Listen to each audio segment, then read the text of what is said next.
ప్రజలు ఎంతగానో ఆసక్తిగా ఎదురు చూస్తున్న రాష్ట్ర కేబినెట్ మీటింగ్ ముగిసింది. ముఖ్యమంత్రి నారా చంద్రబాబు నాయుడు ఆధ్వర్యంలో మంత్రులు పలు కీలక అంశాలపై చర్చించారు. ఈ కేబినెట్ మీటింగ్ లో ప్రధానంగా 24 అంశాలపై చర్చించి ఆమోదం తెలిపినట్లు రెవెన్యూ శాఖ మంత్రి అనగాని సత్యప్రసాద్ వెల్లడించారు. వీటిలో ప్రధానంగా విశాఖలో ఆసుపత్రి నిర్మాణానికి భూమి కేటాయింపు, జిల్లాలో మార్పులు చేర్పులు తదితర అంశాలపై చర్చించినట్లు మంత్రి తెలిపారు.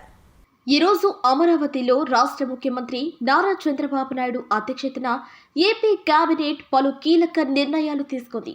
ఈ సమావేశంలో జిల్లాల పునర్విభజన ప్రతిపాదనలకు మంత్రివర్గం ఆమోదం తెలిపింది. మంత్రివర్గం నిర్ణయంతో రాష్ట్రంలో కొత్తగా మదనపల్లి, మార్కాపురం, రంపచోడవరం 3 జిల్లాలు ఆవిర్భించనున్నాయి. దీంతో రాష్ట్రంలో జిల్లాల సంఖ్య 28కి పెరగనుంది. దీనికి సంబంధించి తుది గెజెట్ నోటిఫికేషన్ విడుదల కానుంది. నెల్లూరులో రెవెన్యూ డివిజన్ ఒకచోట, డిఎస్పీ పరిధి మరోచోట అంటే సైదాపురం, రాపూరు మండలాలు నెల్లూరు రూరల్ రెవెన్యూ డివిజన్లో ఉండగా పోలీస్ సబ్ డివిజన్ మాత్రం ఆత్మకూరులో ఉండడంపై చర్చ సాగింది. గూడూరును తిరుపతి జిల్లా నుంచి నెల్లూరు జిల్లాలో కలిపే ప్రతిపాదనకు, అన్నమయ్య జిల్లాలోని రాయచోటిని మదనపల్లి కొత్త జిల్లాకు, రాజంపేటను కడప జిల్లాకు, రైల్వే కోడూరును తిరుపతి జిల్లాలో కలిపేందుకు మంత్రివర్గం ఆమోదం తెలిపింది. మరోవైపు నూతనంగా 5 రెవెన్యూ డివిజన్ల ఏర్పాటుకు మంత్రివర్గం ఆమోదం తెలిపింది. మంత్రివర్గం ముగిశాక వివిధ తాజా పరిణామాలపై సీఎం చంద్రబాబు చర్చించారు. విధి లేని పరిస్థితుల్లో రాయచోటికి జిల్లా కేంద్రంగా మార్చాల్సి వచ్చిందని సీఎం తెలిపారు.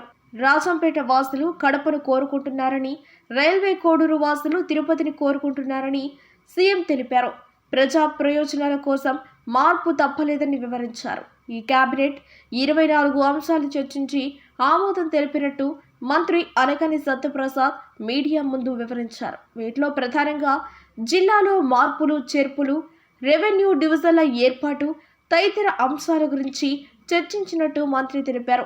రాష్ట్రంలో ప్రభుత్వం జిల్లాల మార్పులు చేర్పులు అంశాలపై తీసుకున్న నిర్ణయాలు జనవరి 1వ తేదీ నుంచి అమల్లోకి వస్తాయని, ప్రధానంగా రాష్ట్రంలోని 9 జిల్లాలలో ఎలాంటి మార్పులు చేయలేదని, 17 జిల్లాలలో కొన్ని మార్పులు చేసినట్టు మంత్రి తెలిపారు.